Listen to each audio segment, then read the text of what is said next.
আসসালামু আলাইকুম। আজকের পর্বে আমি দেখাবো পেঁপে এবং মসুর ডাল দিয়ে অনেক মজার একটা রেসিপি। এটা রুটি, পরোটা অথবা ভাত দিয়ে খেতে অসম্ভব মজা লাগে।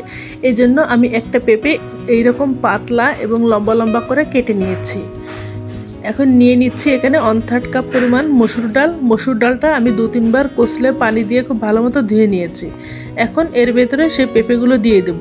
এই পেঁপেটাও আমি ধুয়ে পানি ঝরিয়ে নিয়েছি। এর ভিতরে দিয়ে দিচ্ছি 1/2 চা চামচ পরিমাণ হলুদ, 1 চা চামচ পরিমাণ লবণ আর পর্যাপ্ত পানি দিয়ে দেব। পেঁপে এবং মসুর ডাল সেদ্ধ হয়েও যাতে কিছুটা পরিমাণ ঝোল ঝোল থাকে এই রকম আন্দাজ করে পানি দিতে হবে। এখন আমি এটা চুলায় সেদ্ধ হতে দেব। আমি ঢেকে সেদ্ধ করব। সেদ্ধ করার সময়টা স্পেসিফিক আমি বললাম না, কারোর কম বা বেশি লাগতে পারে, তবে মোটামুটি 10-12 মিনিট মতো লাগবে। যখন দেখবেন মসুর ডালটা এরকম গলে গিয়েছে এবং পেঁপেটাও একেবারে নরম হয়ে গিয়েছে এবং কিছুটা ঝোলঝোল আছে, এই পর্যায়ে আমি এটা চুলা থেকে নামিয়ে নেব। এখন আমি একটা ফোড়ন রেডি করব। কড়াইয়ে দিয়ে দিচ্ছি 2 টেবিল চামচ পরিমাণ সরিষার তেল। চেষ্টা করবেন সরিষার তেলটাই দেওয়ার জন্য। সরিষার তেলটা একটু গরম করে নিচ্ছি। এর ভিতরে দিয়ে দিচ্ছি 5-6টা শুকনো মরিচ মাঝখান থেকে কেটে দিয়েছি। শুকনো মরিচটা তেলের উপর কয়েক সেকেন্ড ভেজে নেব। যখন খুব ভালো একটা ফ্লেভার বের হবে তখন এর ভিতরে দিয়ে দেব পেঁয়াজ রসুন। দিয়ে দিচ্ছি এখানে 2টা পেঁয়াজ এবং একটা থেতো করা রসুন। রসুনটা আপনারা চাইলে কুচি করেও দিতে পারেন। যেহেতু সরিষার তেল দেওয়া অনেক বেশি ফেনা তৈরি হচ্ছে।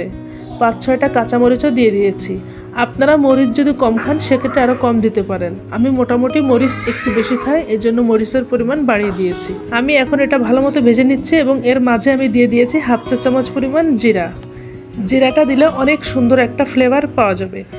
যখন পেঁয়াজ মরিচটা খুব ভালো মতো ভাজি হয়ে এরকম কালার হয়ে এসেছে তখন এর ভেতরে আমি আগে থেকে সেদ্ধ করে রাখা পেঁপে এবং ডালের সে মিশ্রণটা এর ভিতরে দিয়ে দেব। দিয়ে একটু নেড়েচেড়ে একটা বলক তুলে নেব।